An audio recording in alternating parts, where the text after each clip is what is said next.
Bom,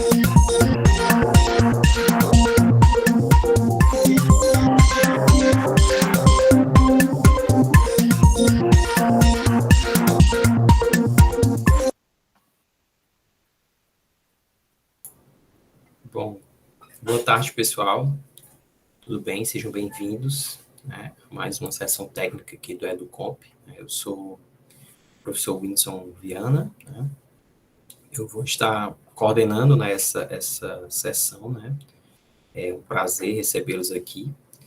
O nome que foi dado a essa sessão foi a sessão de fatores emocionais, né? A gente tentou encontrar trabalhos que abordassem essa temática, né?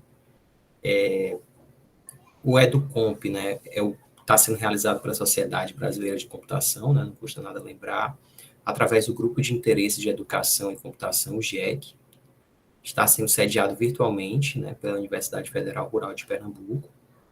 Inclusive, teremos o prazer também de ter um trabalho na sessão, né, da mesma universidade. Vocês podem interagir, né, tanto com comentários e perguntas através do chat do Google Meet, e caso vocês desejem, né, vocês podem também marcar a mãozinha, né, usar o recurso do Google Meet e fazer a pergunta usando o microfone de vocês, tá?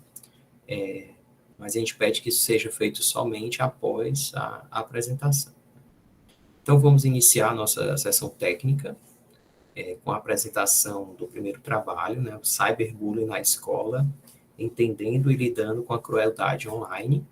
Então, convidamos a professora Roselma França para compartilhar a sua tela e fazer sua apresentação em até 10 minutos, tá?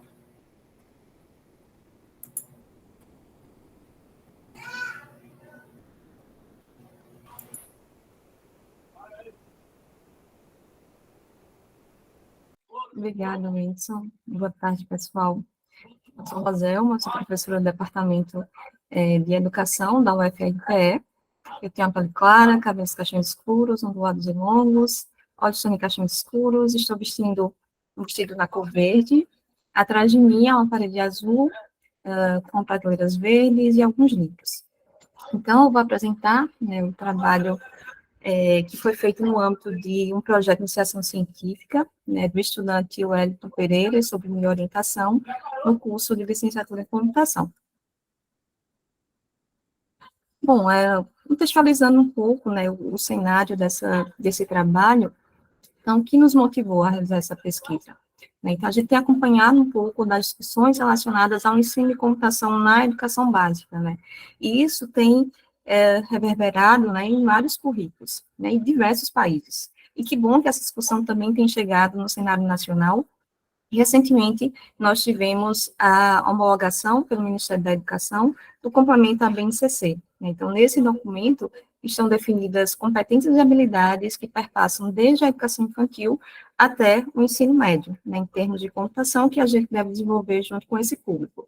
E quando a gente fala em computação na educação básica, e se formos levar em consideração esse complemento, estamos considerando que pelo menos 3 unidades temáticas irão perpassar a formação desses estudantes, que são o eixo do pensamento computacional, de mundo digital, como também o de cultura digital.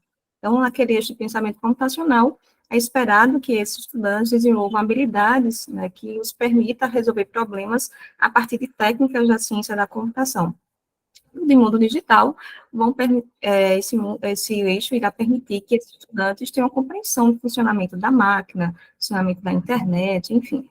Enquanto que o de cultura digital vai empoderar esses alunos, né, no uso de algumas tecnologias digitais, como também desenvolver um olhar mais crítico, mais ético, em relação aos impactos que a computação pode ter na sociedade. Então, foi nesse cenário, né, que nós desenvolvemos esse estudo. Né? Então, muito embora tenhamos dado esse passo, né, de definição, né, do que se trabalhar em termos de computação com os estudantes da educação básica, naturalmente, alguns desafios irão perpassar esse processo. Eu listo aqui 3, mas com certeza essa lista é muito mais ampla. Né? Então, se formos falar, por exemplo, de formação de professores, a gente deve pensar, pelo menos, aí na formação inicial, como também na formação continuada, né, desses docentes. No Brasil, nós temos um curso que forma professores de computação, né, que é a licenciatura em computação, há mais de 20 anos, e aí, para a gente implementar uma política dessa natureza, né, certamente a gente precisa ampliar a oferta desses cursos no país, como também buscar aí formas de melhorar a qualidade dos cursos já existentes, né? Eu considero que alguns programas como o PIBID, a residência pedagógica, são canais bastante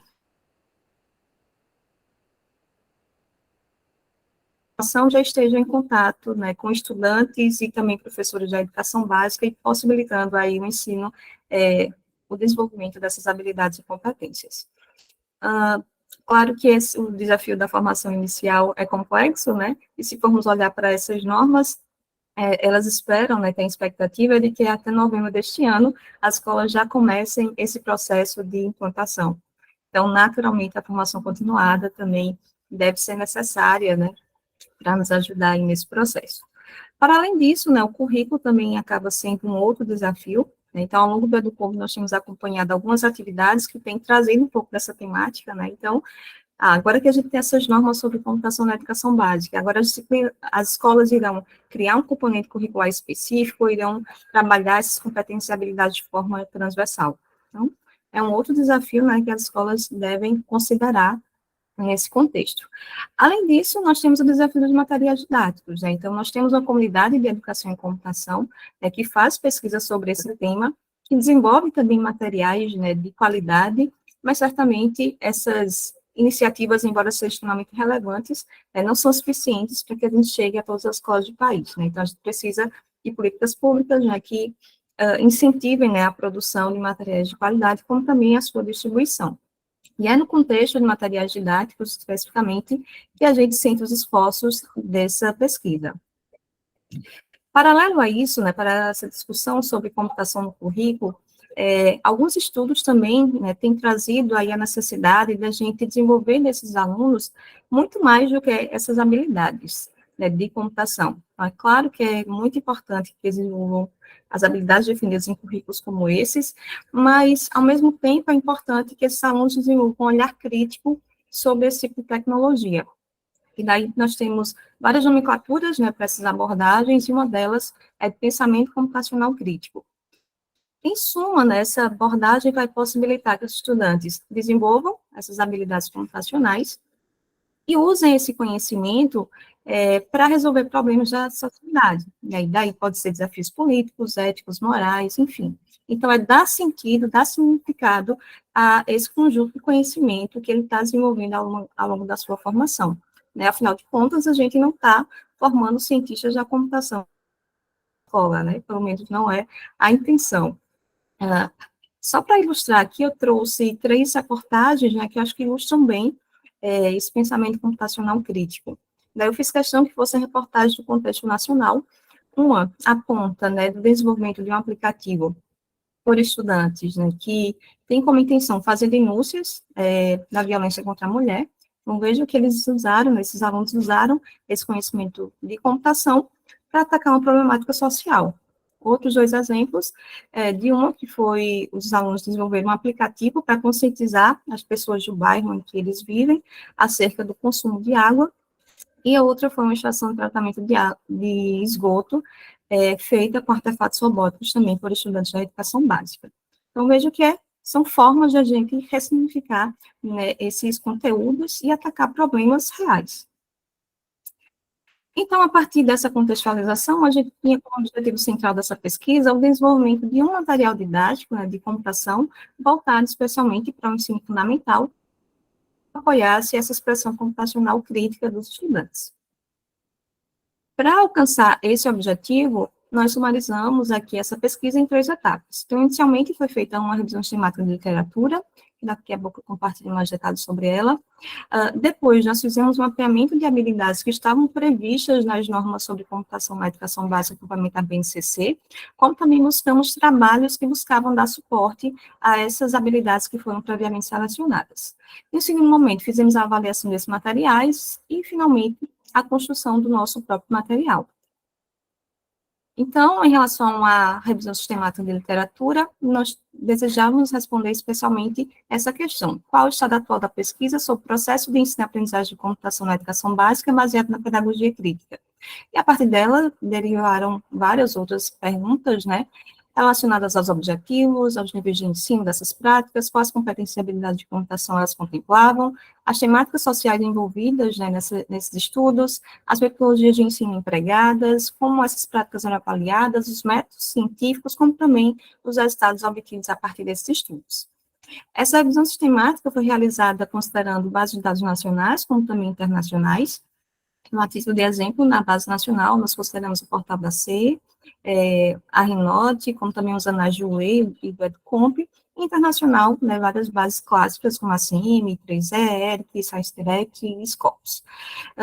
Essa figura, né, ilustrada aqui nesse slide, sumariza um pouco da quantidade de estudos retornados em cada uma dessas etapas. Então, no final do processo, nós tínhamos 6 estudos do cenário nacional e 13 do cenário internacional, né, considerando os critérios de inclusão e exclusão que nós definimos e que estão reportados no artigo.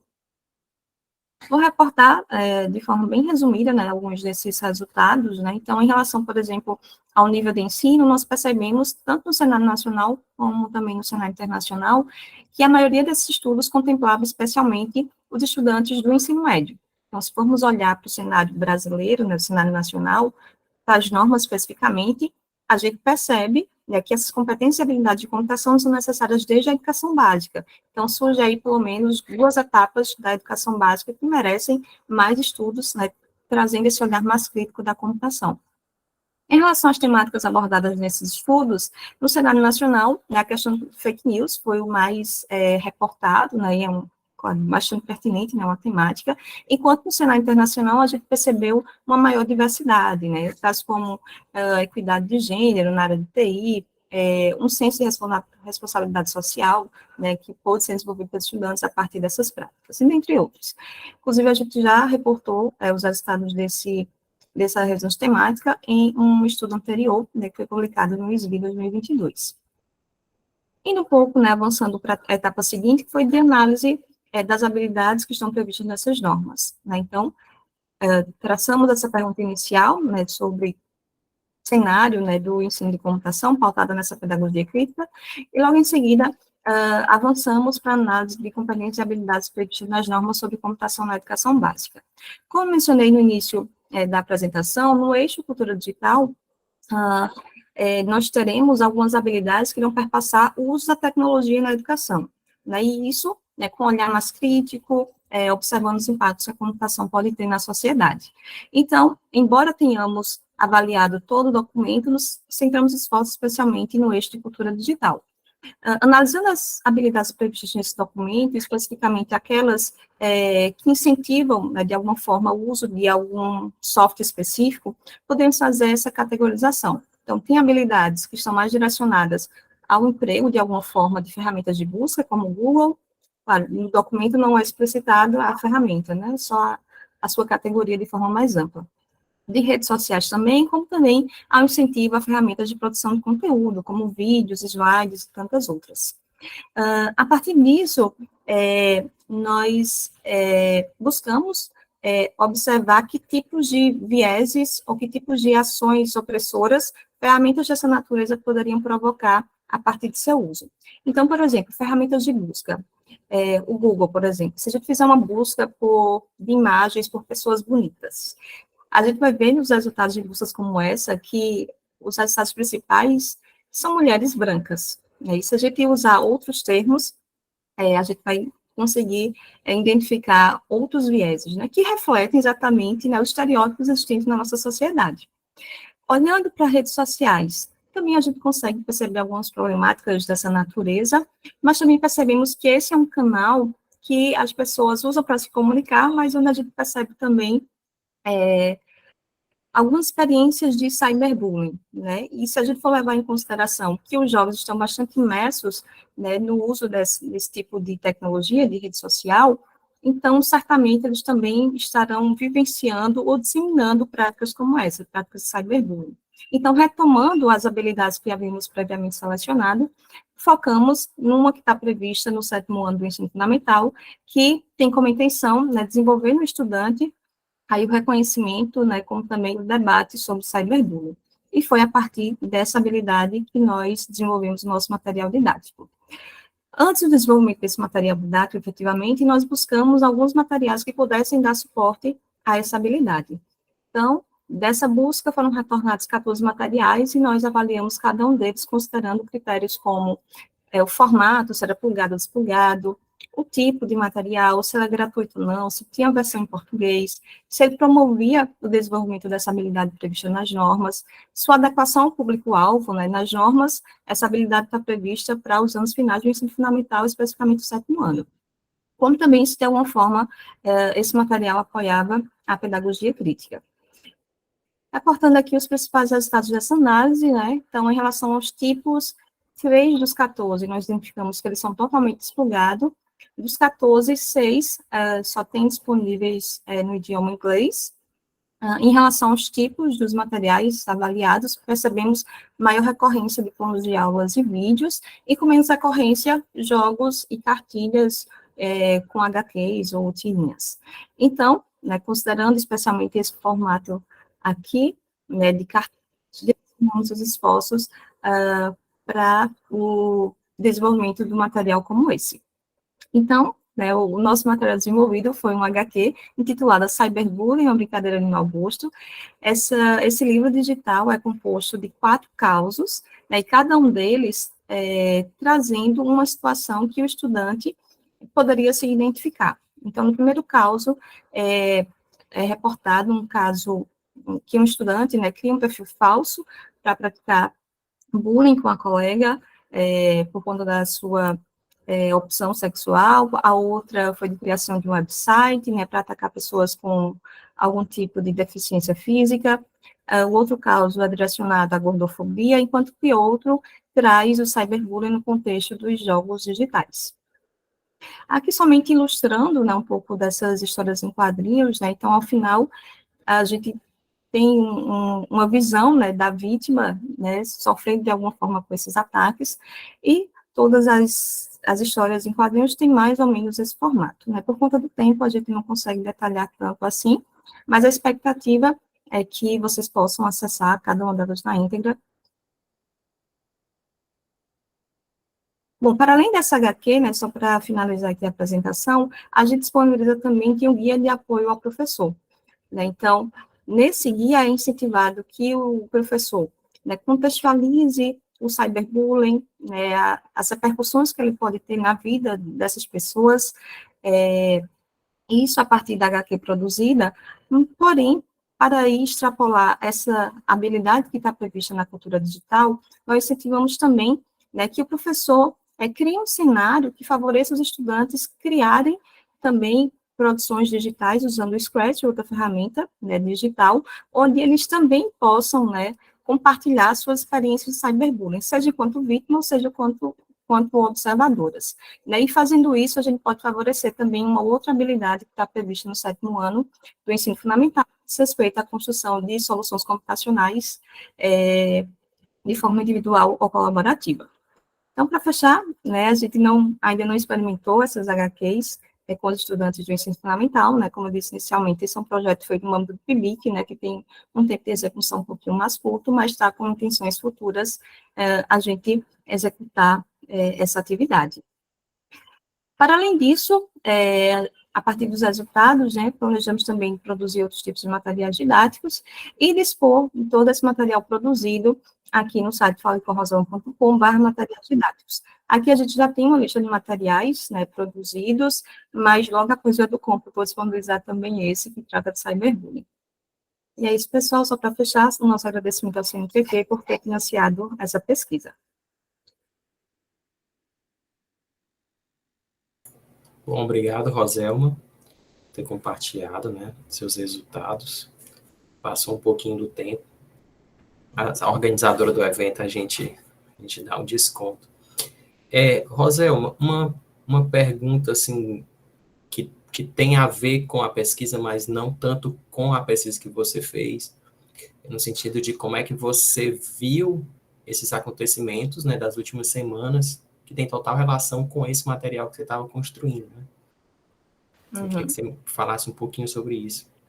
Sim, acho que, assim, há várias manifestações de cyberbullying, daí a o acesso à internet, né, pelos estudantes, né, certamente possibilita, né, que ataques como esse, né, possam ser propagados mais rapidamente. Eu acho que o episódio de violência, né, sempre existiu, né, dentro da internet, né, se a gente for olhar para a Segunda Guerra Mundial, por exemplo, né, Primeira Guerra Mundial, né, a gente não tinha um avanço que a gente tem hoje em relação à tecnologia, e ainda assim, tivemos uma violência brutal, né, mas agora que a gente, né, está num cenário, né, onde os artefatos tecnológicos estão bastante presentes na sociedade, acho que a gente deve também pensar, né, em como é que a gente pode formar, de alguma forma, desenvolver um olhar mais crítico dos nossos alunos em relação aos impactos que esse artefato tem na sociedade. Outras questões, né, relacionadas à violência, eu acho que não podem ser tratadas somente com a tecnologia, e daí eu acho que aí entra muita necessidade do esporte, da arte, da literatura na vida desses sujeitos, né, para que os afaste de alguma forma desses atos violentos que eu acho que são intrínsecos do ser humano, né, mas pensando no artefato, no avanço tecnológico que a gente tem hoje, eu acho que, especialmente, né, no ensino de computação na educação básica, um caminho, eu acho que é realmente refletir sobre o impacto que a tecnologia tem, né, que eu acho que é algo que a gente pode lidar, mais propriamente dito, e observar, né, que a gente pode fazer e no caminho inverso, né, como é que a gente pode usar realmente essa tecnologia a nosso favor. Então, aqueles casos que eu reportei inicialmente, da criação de um aplicativo de violência contra a mulher, para denúncias, de conscientizar as pessoas em relação ao uso de água, e tantos outros, né, são mecanismos bastante inteligentes que a gente pode fazer em relação a esse conhecimento que a gente pode desenvolver já na educação básica. Se eu conseguir responder. Sim. Rosel, temos uma pergunta aqui do Fabrício, perguntando qual foi a ferramenta que você utilizou para a RSL e Sim. quais desafios para a computação na educação básica, né? Se há algum trabalho, né, que acentua mais do que outros, né? Algum desafio assim, que apareceu mais. E aí, complementando essa pergunta, porque eu vi lá no artigo, se algum daqueles trabalhos que vocês coletaram, se eles têm evidências do impacto do uso desses objetos que eles construíam lá. Uhum. Em relação à pergunta de Fabrício, obrigada, a gente não usou nenhuma ferramenta específica para mapeamento sistemático, né? Nos últimos 3 editais, né, de PIBIC, eu tenho tentado desenvolver o olhar desses alunos que estão na graduação, né, sobre o mapeamento sistemático, revisões sistemáticas, e colocá-los realmente para entender esse processo e fazendo efetivamente sem utilizar uma ferramenta por trás. É claro que em outra fase eu incentivo o uso das ferramentas, mas para essa específica a gente não usou nenhuma. Então, entramos, construímos as strings, né, e aplicamos diretamente em cada uma dessas bases de dados. A outra pergunta foi... Fabrício também, né? Desafios que apareciam, né, da computação na educação básica, e a minha é se esses trabalhos que vocês acharam, se eles tinham evidências, né? Sim, muitos desses estudos eram pontuais, assim, não eram estudos longitudinais que nos permitiam fazer afirmações profundas, né, acerca dos impactos que essas experiências poderiam ter na educação básica. Então, acho que, inclusive, essa acaba sendo uma oportunidade bem interessante, né, para a gente, quanto área de educação e computação, investigar. Né? Então, a gente já tem um direcionamento do que explorar em termos de habilidade, daí eu acho que é super válido agora a gente buscar fazer a implantação, né, dessas habilidades na escola e observando seus potenciais impactos, né, a longo prazo, né, e não somente em experiências pontuais. Eu acho que acaba sendo um grande desafio. Nesses experimentos em especial, né, que nós observamos, não tenho recordação nenhum tem sido longitudinal. Mas, assim, de forma emergencial, né, pelo menos as atividades realizadas demonstravam ter contribuído para a percepção, né, de que a área é no caminho possível para elas, no caso para as meninas, né, de perceber que a computação pode resolver aquele problema comunitário, enfim. Só fazer uma última pergunta, para a gente não passar muito do tempo. A Alessandra e Silva Correia, ela perguntou, deu parabéns, né, para o seu trabalho, perguntou como foi a construção do material, né, o processo de construção, quantas pessoas participaram, né? Algum co-design, algum professor, né, algum aluno que sofreu bullying. Uhum. Esse projeto foi vivenciado no contexto da pandemia. Então, tinha todo o desafio de pensar em um projeto científico né, que fosse válido cientificamente, mas que, ao mesmo tempo, não tivesse contato, né, físico com as pessoas, né? Então, eu desenhei esse projeto para que a gente pudesse construir esse material a partir das evidências da literatura, né? Por isso que, na primeira fase, né, demorou aí aproximadamente 6 meses, a gente se concentrou realmente nessa revisão sistemática de literatura. E daí envolveu eu e um estudante de licenciatura em computação, que era o estudante de iniciação científica desse projeto. E aí todo o projeto, né, foi feito comigo e ele, né? E daí a nossa expectativa é que no futuro possamos ir a campo, né, testar, validar essas nossas ideias. Bom, obrigado, Roselma. Parabéns mais uma vez pelo trabalho e pela organização do EduComp 2023. Então, vamos passar para a Lígia Maria, né, que é a apresentadora do nosso próximo trabalho, intitulado Association of Sleep Quality with Anxiety. Vai ter que pronunciar aí para mim. And Depression Symptoms Among Computer Science Students. Vamos lá. 10 minutos, Lígia, você não organizou. Tá, eu não organizei o evento, deixa eu colocar aqui meu cronômetro. Tá compartilhado aí com vocês? Tá sim. Tá sim. Tá bom. Então, boa tarde a todos. O meu nome é Lígia, eu sou uma mulher de pele branca, olhos e cabelos castanhos, eu estou usando um fone de ouvidos, uma blusa preta e tem uma janela aqui do meu lado esquerdo, não sei se eu acendi a luz, não sei se a luminosidade está entrando ainda, dá para ver, mas enfim. O meu trabalho, então, se intitula Associação de Qualidade de Sono com Sintomas de Ansiedade e Depressão entre Estudantes de Ciência da Computação. Participaram desse trabalho como meus coautores, o Christian, a Rita, o Marcos e a Gisele. Nesse estudo, né, participaram 146 estudantes de graduação em Ciência da Computação da Universidade Federal Rural do Rio de Janeiro, e eles responderam, né, questionários, instrumentos que são validados pela literatura, tanto da área de sono, quanto da área de saúde mental, né, tratando aí da depressão e de sintomas de ansiedade. Os nossos resultados principais, né, mostraram que 61% dos estudantes reportaram uma qualidade de sono ruim, 21,9% dos estudantes estavam num grupo que a gente denomina de um grupo de ansiedade clínica e 33,6% dos estudantes estavam no grupo de depressão clínica. E esses resultados, eles estão relacionados, uma vez que a gente também conseguiu chegar à informação de que nós temos que os estudantes com qualidade de sono ruim, eles têm 6,8 vezes mais chances de estar no grupo de ansiedade clínica e 4,35 vezes mais chances de estar no grupo de depressão clínica do que os estudantes com boa qualidade de sono. E as discussões sobre a saúde mental, principalmente dos estudantes de computação, elas são muito recentes.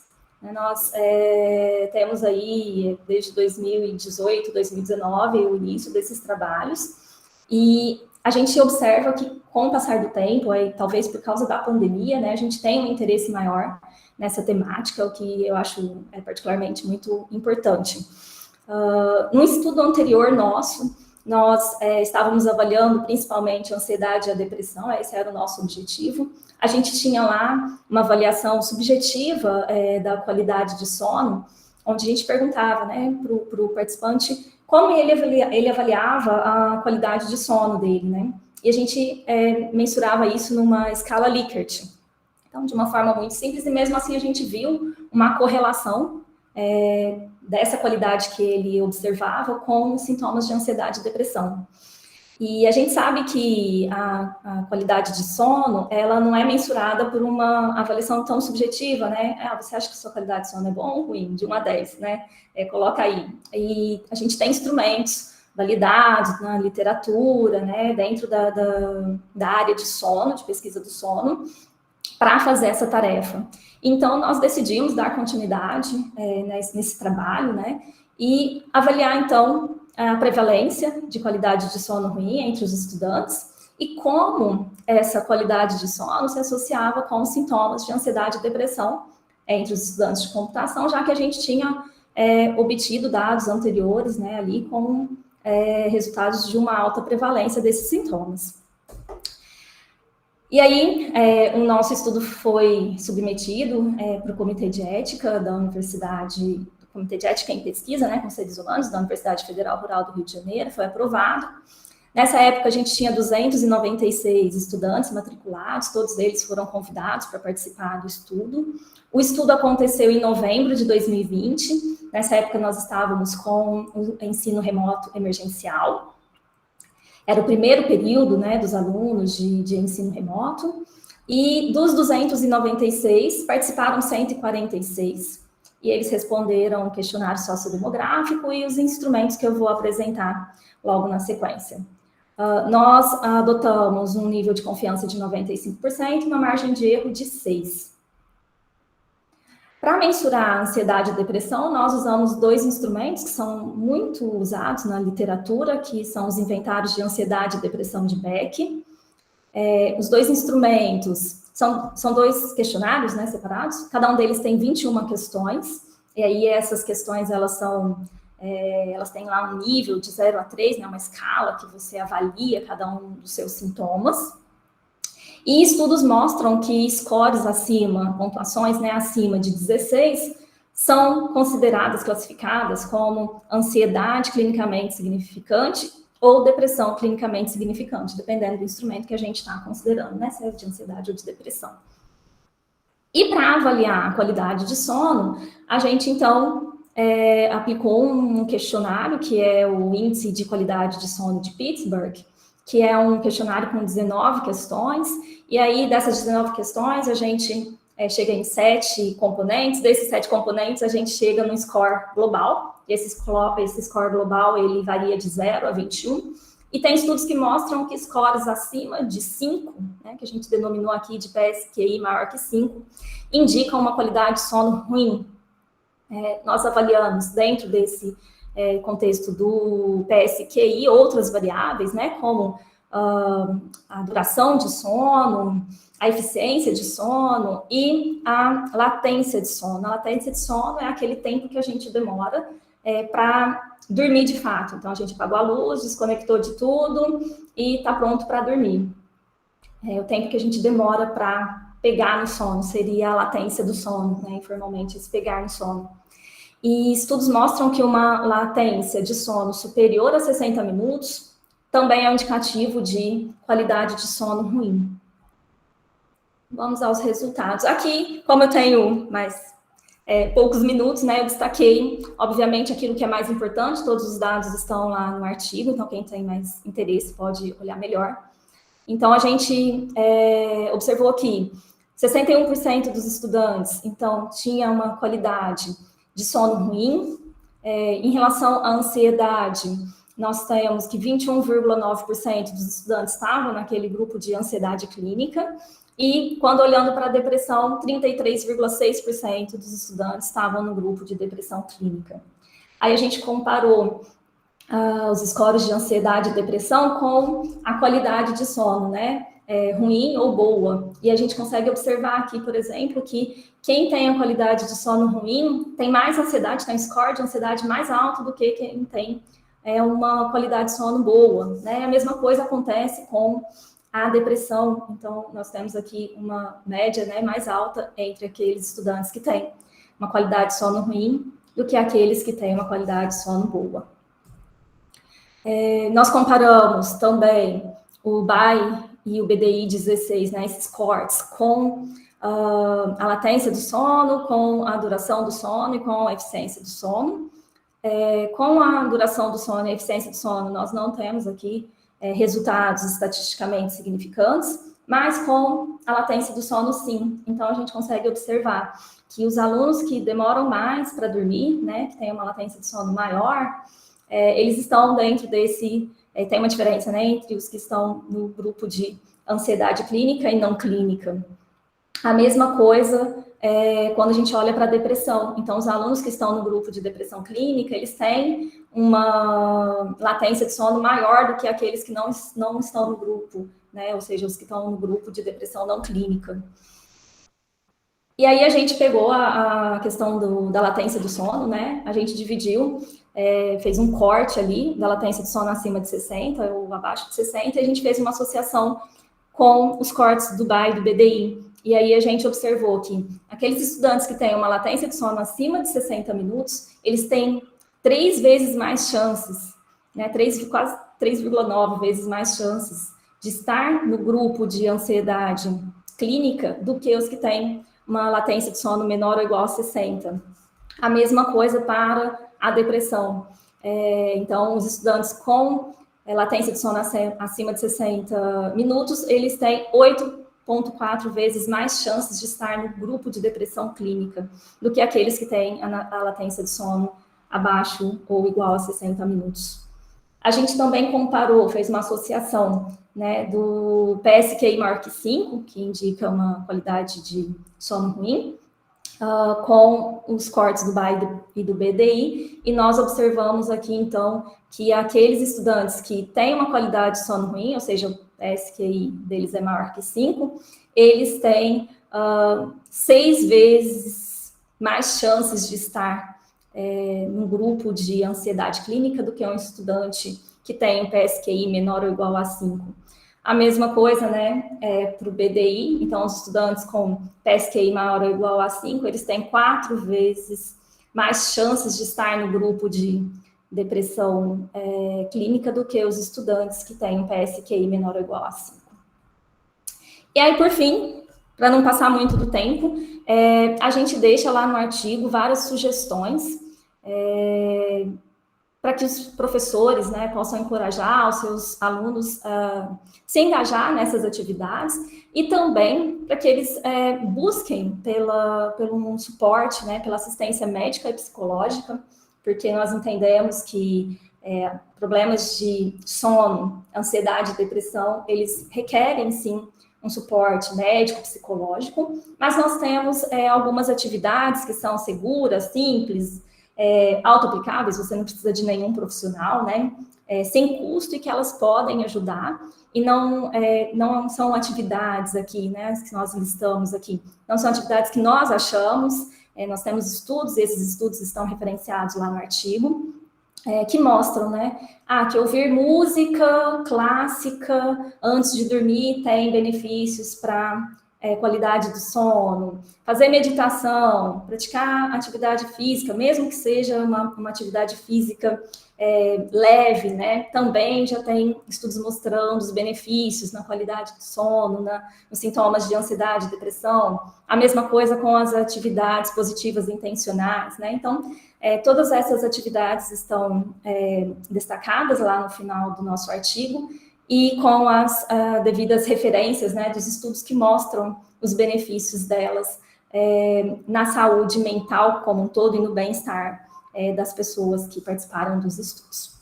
Bom, então é isso. Fica o meu e-mail, ligiamaria.soarespassos@gmail, para aqueles que tiverem interesse em fazer algum contato, tirar alguma dúvida, replicar o estudo, será um prazer. Obrigada. Bom, Lígia, parabéns, né, pelo trabalho. Obrigada. Eu vou te fazer, antes já tem bastante pergunta aqui no chat, eu vou te fazer a mesma pergunta que eu fiz para o teu outro trabalho, né? E que eu não vi se tu dessa vez fez isso, que é comparar com estudos com outros cursos, né? Para a gente saber se a gente está pior ou melhor. No artigo eu coloquei lá, é tão interessante assim, tem um estudo, uma revisão, né, que considerou 57 estudos com estudantes de medicina, uma revisão da literatura, né, com 57 estudos. E aí lá ele coloca, assim, nós estamos muito próximos, um pouquinho acima dos valores lá que eles têm, eles usaram PSQI também. Então, eu não me lembro exatamente, mas deixa eu olhar aqui rapidamente. Eu acho que dos alunos de medicina era 6, deixa eu dar uma olhada aqui, 6, ó, o percentual nosso é 61%. Nesses estudos lá, eles chegaram nessa média de 52,7%. Então, tá próximo. O nosso PSQI, a média do nosso PSQI é 6,99. E a média lá desses estudos foi 6,1. Então, tá próximo, né, do pessoal aí da medicina. A gente tem outros estudos, mas são mais isolados, né, com alunos de odonto, enfim, mais da área da saúde. Então, por isso que eu acho que seria muito legal se a gente tivesse outros estudos da área da computação, até mesmo para a gente chegar a uma conclusão de que isso não é algo localizado na nossa instituição, né? Que isso acontece em outros lugares do Brasil, em outros lugares do mundo, né? Para a gente avaliar mesmo. Aí, quem sabe, uma meta-revisão com 50 artigos desse tipo, né? Então, vou começar aqui com uma pergunta do Leandro, que tem a ver com o que você acabou de falar, que é o seguinte: para replicar esse estudo, ele pergunta se os instrumentos, né, o BI, o BDI, o PSQI, se eles podem ser ministrados por não psicólogos. Podem. É um questionário, você envia, você tem que estar lá perguntando como é que não precisa. Eles são um autorrelato, entendeu? É o aluno mesmo que responde. Não precisa de você ter, não é um questionário, eu sei que dentro da psicologia tem questionários que só psicólogos podem aplicar. A gente não usa esses questionários, eles já foram usados no passado para avaliar individualmente pessoas, né? Você tem ansiedade, você tem depressão, vamos aplicar o BI, o BDI. Ou você tem problema de sono, vamos fazer aqui o PSQI. Eles não são utilizados para diagnóstico, né? Mas eles são utilizados para avaliação populacional. Então, sim, você poderia aplicar esses questionários sem nenhum problema. A Débora faz uma observação, depois tu pode dar uma olhada, Lígia, em detalhes, mas aí eu te faço uma pergunta a partir da observação dela, que a Luciana fez a mesma pergunta. Se você fez algum recorte por gênero, ou, por exemplo, nesses estudos que você viu lá da medicina, se eles viam assim, o gênero sofria mais ou não em relação a esses aspectos. Aqui, na verdade, a gente avalia a questão do sexo. Nesse estudo a gente não chegou a avaliar, eu não me lembro se a gente chegou a testar, né, porque não era o objetivo mostrar essa diferença, né, entre os sexos, mas dentro da área biológica a gente tem essa questão que eles avaliam a questão do sexo. Então, nos nossos outros estudos, que a gente ficava mais falando da prevalência de ansiedade e depressão, então a gente tinha uma diferença estatisticamente significante ali, né, das mulheres e dos homens, né, do sexo feminino com o sexo masculino. Mas isso é algo que a literatura já traz, né? Então, não é algo isolado da computação, então só corrobora aquilo que a literatura já traz. Então, a gente tem diferença mesmo de prevalência de ansiedade e de depressão entre homens e mulheres. Entre as mulheres é mais alto. E daí dá para fazer corte por também idade, né? Dá. Questão social. Que a nossa tem todos esses dados, né? Sim, a idade dos dados alunos, da faculdade, né? Sim, então, mas é que a gente faz anônimo, sabe? Esse é um dos problemas que a gente tem também. Mas então a gente não consegue cruzar com muitas informações que a gente tem dos alunos. Porque se a gente faz muito aberto, né, com o aluno se identificando, a participação ela é reduzida, porque o aluno não quer se expor nesse sentido, né? Quer saber que, por exemplo, a gente teve no passado vários alunos lá reportando, dentro do BDI, tem a questão do suicídio. Então, a gente tinha alunos que reportaram, eu penso sempre em suicídio, eu já pensei, mas não faria. Então, tem questões sensíveis desse tipo que eu acho que o aluno não se sentiria confortável em se identificar, né? Então, a gente coleta, assim, idade, sexo, várias informações, mas não tem muitas, assim, da vida escolar, vamos pensar assim, acadêmica dele, a gente não tem, porque a gente não tem esse vínculo, tá? Mas tem essa diferença, assim. Eu não me lembro se nesse aqui, já faz um tempo que eu fiz os testes dele. A gente sempre testa com o sexo. Provavelmente não deu diferença, por isso a gente não reportou no estudo. Tá? A Jennifer fez uma pergunta que eu vou fazer como ser na última. Uhum. Se tem acompanhamento de psicólogos no processo, né? Ou na hora que tu faz o desenho do experimento, ou na análise posterior dos dados. Como é que funciona a dinâmica da pesquisa de vocês? A gente não tem, mesmo porque a gente não sabe quem são as pessoas, a gente não tem um acompanhamento direito. O que a gente disponibiliza, eu disponibilizo para os alunos todo o período atualizado, é a lista da universidade de serviços de apoio psicológico para os estudantes. Né? Então, dentro da universidade, a gente tem vários serviços. Hoje, graças a Deus, a gente consegue já ter um número de serviços bastante interessante. Eles colocam outros também, que são oferecidos gratuitamente nessa listagem, que é elaborada pela universidade, e a gente divulga isso para os alunos, para que eles se encaminhem. Mas a gente fala sempre com os alunos, né, no sentido de vamos procurar ajuda, se a gente está identificando que tem alguma coisa que não está legal. Né? Eu acho que esse papel é muito importante, porque a gente ainda tem muito preconceito. Né? Às vezes os alunos falam, não, mas eu não sou doido, por que eu vou na psicóloga? Né? Não, mas eu não quero falar com ninguém sobre isso. Né? Então, a gente divulga o CVV, por exemplo, né? Que ele pode ligar sem ninguém saber quem ele é. Então, a gente faz um trabalho nesse sentido para que eles busquem. Né? Eu acho que o professor falando muda muito, eles entendem de uma outra maneira. Diferente de quando um colega fala, né? Procura um apoio, né? Enfim, eu acho que a gente conversa sobre algumas coisas. Eu acho que a pergunta era mais no fazer da pesquisa. No teu processo, né? Por exemplo, na hora que tu elaborou, fez o design da pesquisa, se tem um acompanhamento... uma pessoa da área da saúde. Sim, entendi. Entendi. Eu pensei que era no pós, assim, né? Porque o aluno participou, ele pode ficar na análise dos dados, para interpretar também, né? Aí entra a Gisele e o Marcos no trabalho, né? Que eles são da área da saúde, a Gisele é da área de psicobiologia, então ela estuda essa parte que relaciona, né, a parte psicológica com a parte física, né, do indivíduo. Então, eles que me, vamos dizer assim, me informaram, né, nesse contexto para eu entender um pouco que instrumento que eu vou usar, como que eu avalio, né?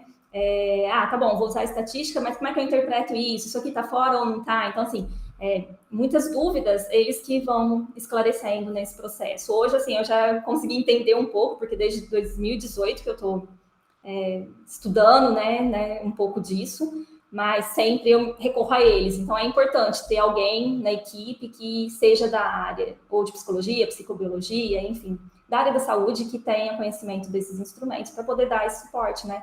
Porque a gente realmente a gente não aprende isso, né, na nossa formação. Bom, muito obrigado, Lígia. Obrigada. Mais uma vez, eu estou mediando uma apresentação de um artigo seu. Prazer, é muito legal realmente as pesquisas que vocês fazem. Mais uma vez, parabéns. Então, vamos pessoal, agradecer a Lígia e passar a palavra para, acredito que será a Thelma, que vai apresentar o próximo artigo. Sim, Lígia, você poderia parar. Isso, obrigada. Para que eu possa agora também compartilhar minha janela. Boa tarde a todos. Boa tarde. Thelma, deixa eu só dizer o nome do teu trabalho. Estudo sobre evasão nos cursos de computação da Universidade Estadual de Maringá. Eu perdi a minha planilha aqui com os dados. Eu achei que deu certo. É isso mesmo, Whindersson, obrigada. Então, eu vou correr aqui para apresentar uma síntese dos nossos resultados nesses 10 minutos, já que eu também não organizei o evento, né? Então, começo me apresentando, sou uma mulher de pele morena, cabelos enrolados, eu estou usando um fone de ouvido branco, uma blusa caramelo, e atrás de mim tem uma parede cinza.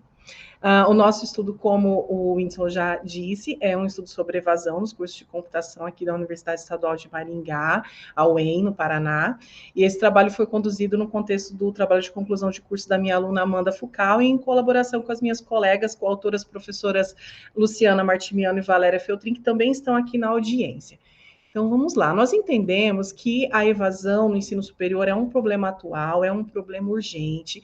Com a pandemia, esse problema aparentemente se intensificou, e isso, que já era um fator de interesse para a gente aqui na Universidade Estadual de Maringá, ganhou ainda mais interesse nesse contexto aí durante a pandemia. Quando a gente olha a literatura, a gente descobre, né, e acho que todos nós que temos a vivência no ensino superior na área de computação, a gente pode confirmar isso, que os cursos da área de matemática e computação, eles se destacam pelas altas taxas de evasão. No entanto, a gente não tinha aqui na nossa universidade nenhum estudo sobre qual é o nosso status de evasão, qual de fato é o percentual de evasão que nós temos, e a gente entende que conhecer essa realidade é importante para que a gente possa pensar em ações, né, para que a gente tente minimizar a evasão, ou pelo menos ajudar os alunos nesse processo antes que eles evadam do curso. Então, esse foi o objetivo do nosso estudo, fazer um diagnóstico da evasão dos cursos na área de computação da UEM.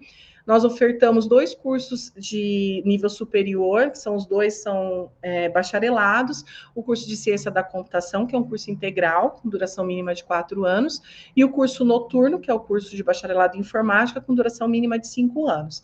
Os 2 cursos, a gente oferece 44 vagas anualmente, e o nosso estudo ele abrangeu um intervalo de 15 anos, né, no intervalo de 2005 a 2021. Para conduzir o estudo, nós iniciamos por uma revisão bibliográfica, onde nós levantamos os dados a respeito de evasão, tanto em outros cursos da Universidade Estadual de Maringá, como de cursos da computação pelo Brasil, né?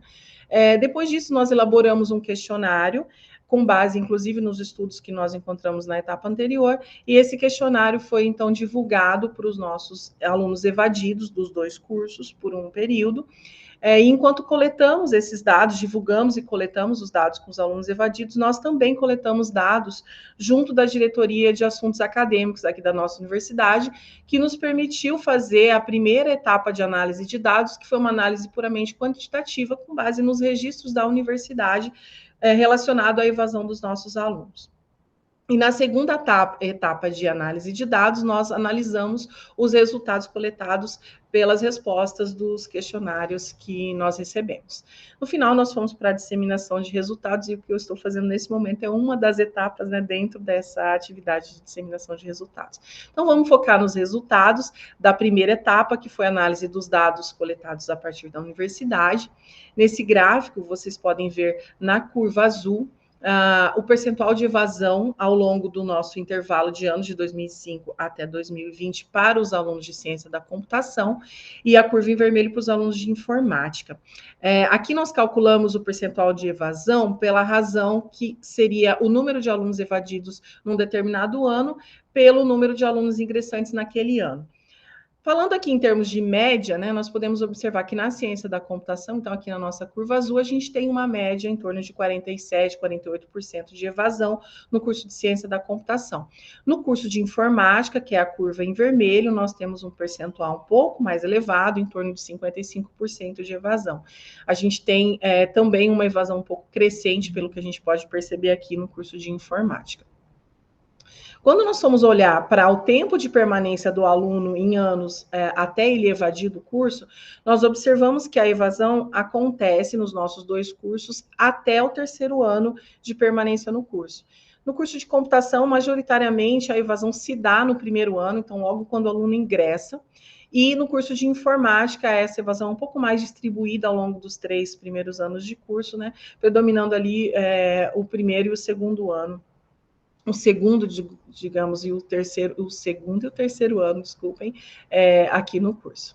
Bem, quando a gente olha pelos motivos que a universidade registra da evasão, os 2 principais motivos de evasão nos nossos cursos são o cancelamento de matrícula e o abandono de curso. No curso de computação, mais de 58% cancela a matrícula.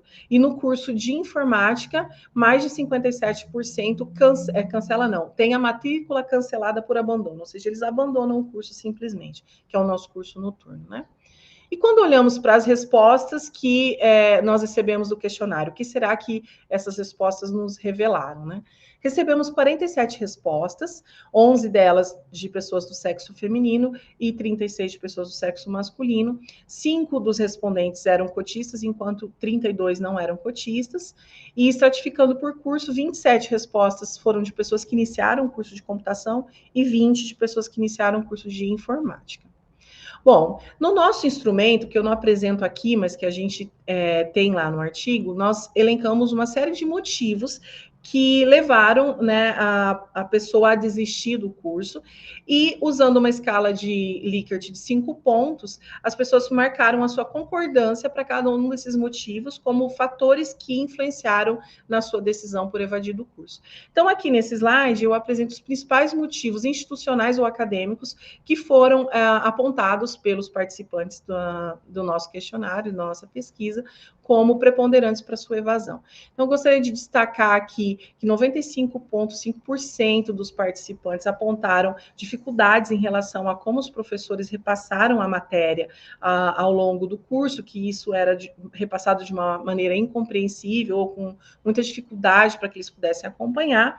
E, em segundo lugar, que o critério de avaliação utilizado pelos docentes era inadequado ou muito rígido, né, do ponto de vista dos alunos. Nós tivemos, obviamente, outros motivos, e um outro que é o último aqui desse gráfico, é a questão das reprovações sucessivas. Quando olhamos os motivos vocacionais, nós observamos que 36% dos respondentes mudaram para um curso de outra área.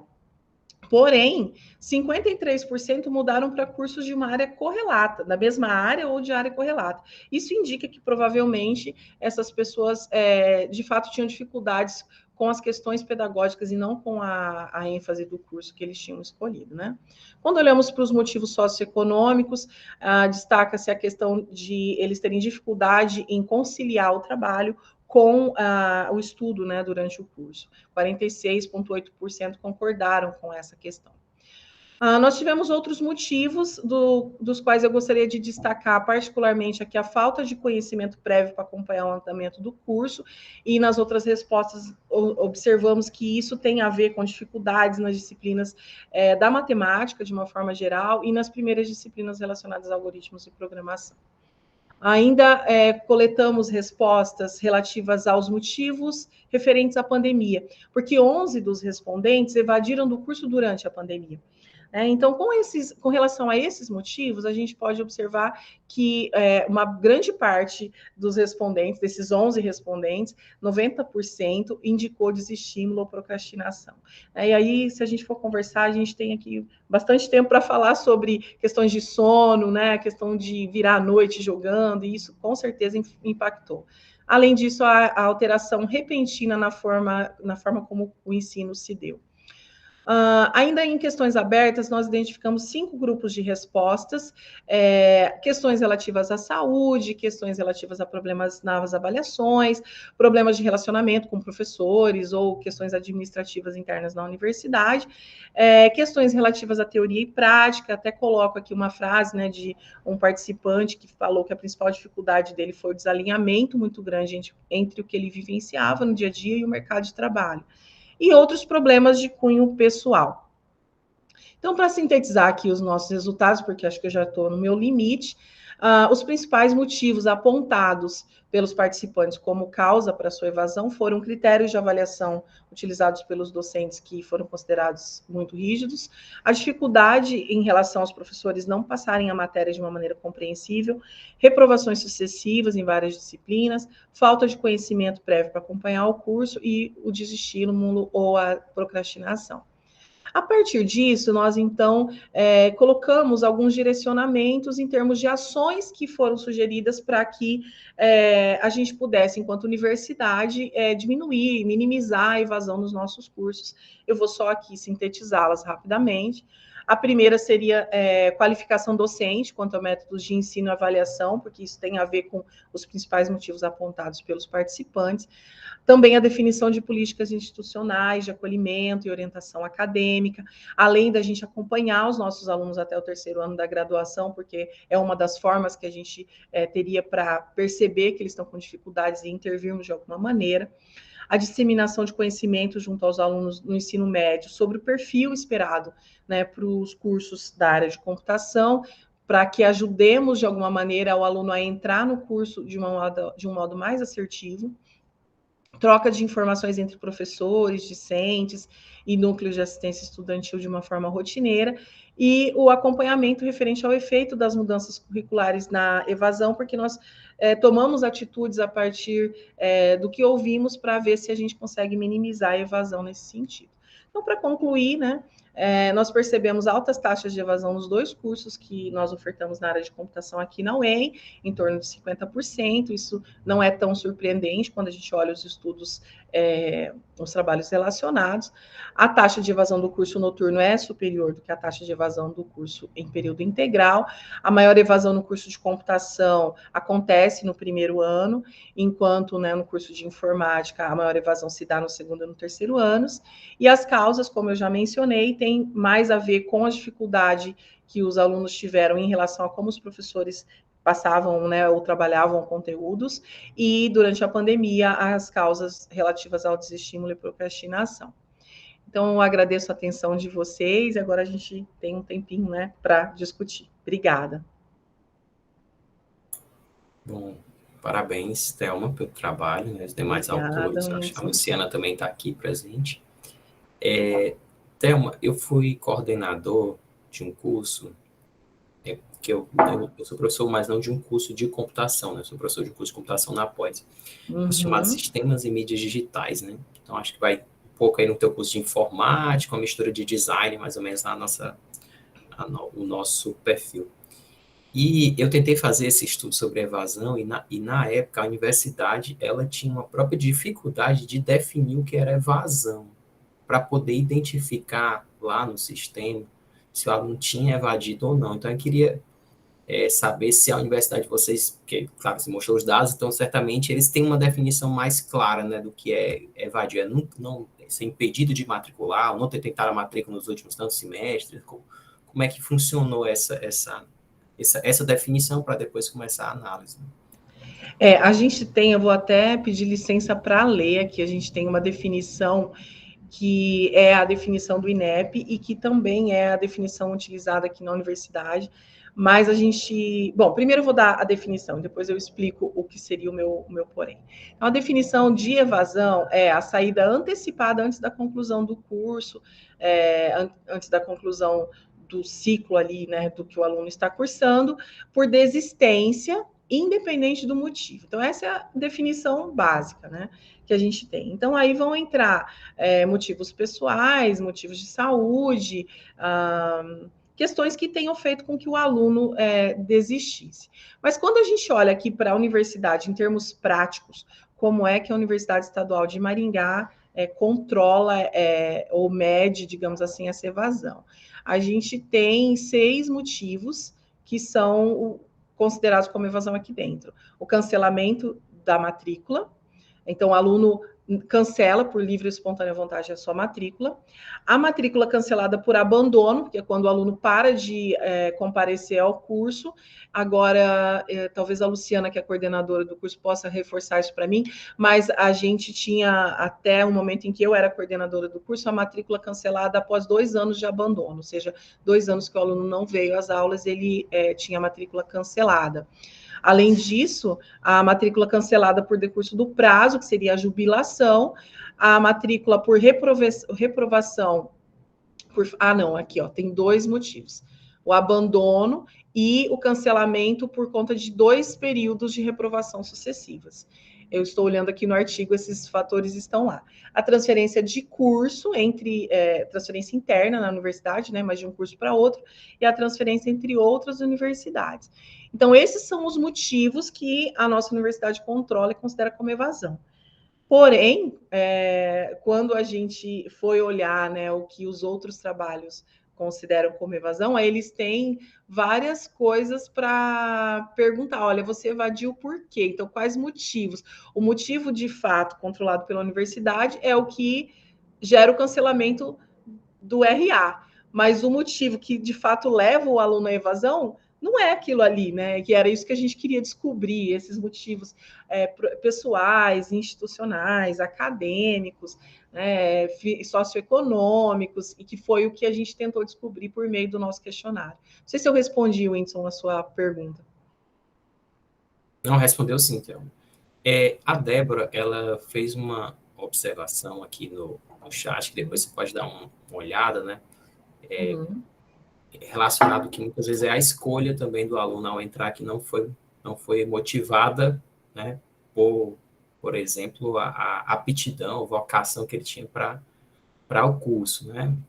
E aí, nesse sentido, vem nessa observação da Débora, aqui na universidade, a gente ouviu muito, mas ninguém ainda mostrou claramente, que após a adoção do SISU, teria aumentado a evasão na universidade, né? Eu não sei se vocês, eu imagino que, não sei se vocês entram no sistema do SISU, que o aluno lá meio que vai tentando a nota, né, e no que der ele entra, né? Muito diferente de quando a gente fez universidade, não sei, até eu só já tenho essa cara meio que engana, mas já passei dos 40, então quando eu fiz Tamo junto. Vestibular, não era nem Enem, né? Para entrar na universidade você já escolhia o curso, então era uma coisa mais direta. E aí, como é que é essa entrada aí na universidade e se isso tem alguma relação também, claro que não dá para ver aí pelos dados, mas na própria percepção, né, de vocês? Olha, a gente tem entrada pelo SISU mais recente. Então, nesse intervalo aí do nosso estudo, a gente não tem um percentual muito considerável que acho que poderia ter sido impactado por essa questão, embora eu concorde que essas várias opções que hoje eles têm pelo SISU podem levar a esse tipo de situação. Mas nós notamos pelos nossos dados que no curso de ciência da computação, até por conta do tempo de permanência ser muito curto, isso de fato aparentemente acontece. Então, a gente acha que a gente precisa trabalhar um pouco mais aqui. A gente recebe alunos de fora da nossa região, aqui do norte do Paraná, mas majoritariamente nossos alunos são do norte do Paraná. E a gente percebe que a gente tem que trabalhar essa questão do qual é o perfil do profissional que a gente forma, para que quando os alunos virem fazer o curso, eles saibam, né, isso claramente, eles venham sabendo o que eles estão escolhendo. Porque me parece que sim, pelo menos no curso de computação, de ciência da computação, a gente tem esse tipo de situação acontecendo frequentemente. Fabrício, ele perguntou se vocês têm alguns dados relacionados à renda. Acho que teve um momento aí que tu mostrou, mas se quiser dar mais destaque de alguma daquelas perguntas relacionadas à renda, porque tem a questão das cotas, né? Que pelo menos pelo que eu vi era uma minoria, né? Mas também tem que ver o percentual também de entrada. A gente não tem dados coletados assim, estratificados por renda, até porque nós não temos esses dados. Isso implicaria em outras questões, até eu não sei se vocês observaram, mas eu não mencionei o comitê de ética. A gente, quando a Amanda começou o trabalho, um trabalho de conclusão de curso não é uma coisa que você planeja com tanta antecedência, é um trabalho inicial, então a gente não tinha se tocado de passar isso pelo comitê de ética. Quando nós propusemos o trabalho, já escrevemos o projeto, mandamos para o comitê de ética, mas até por conta de esse negócio da pandemia, estarmos com o calendário fora do ano calendário, o calendário acadêmico está fora do ano calendário, nós tivemos um interstício ali em que não houve reuniões do comitê, e isso atrasou, e eles pediram que a gente pudesse melhorar algumas coisas no protocolo. Resumindo, nós não passamos pelo comitê de ética a tempo da Amanda poder concluir o trabalho. E por isso nós não conseguimos coletar todos os dados que a gente gostaria de coletar. Então, dados socioeconômicos a gente não tem, portanto, não deu para estratificar nesse sentido. O que eu apresentei ali de motivos socioeconômicos foram perguntas que nós tínhamos no questionário relacionadas a se eles precisaram trabalhar enquanto faziam um curso, se o motivo da evasão foi ter que começar a trabalhar durante o curso e não conseguir conciliar as duas coisas, se a falta de apoio de uma política estudantil e que desse apoio financeiro para eles impactou na decisão da evasão, esse tipo de coisa somente que a gente tem no nosso estudo, viu, Fabrício? Bom, pessoal, infelizmente a gente não tem mais tempo, mas eu pediria que vocês ficassem na sala após o final da gravação para a gente tirar uma foto digital aí dos presentes, tá? Então, eu agradeço, né, aos presentes que participaram da sessão 11, né, fatores emocionais aqui no EduComp, e chequem no site, né, a programação, nós teremos ainda outras sessões técnicas amanhã, laboratório de ideias, a assembleia do GIEC, o encerramento da WTD no sábado, tá? Então, um abraço, pessoal, e fiquem para ir para tirar o nosso print.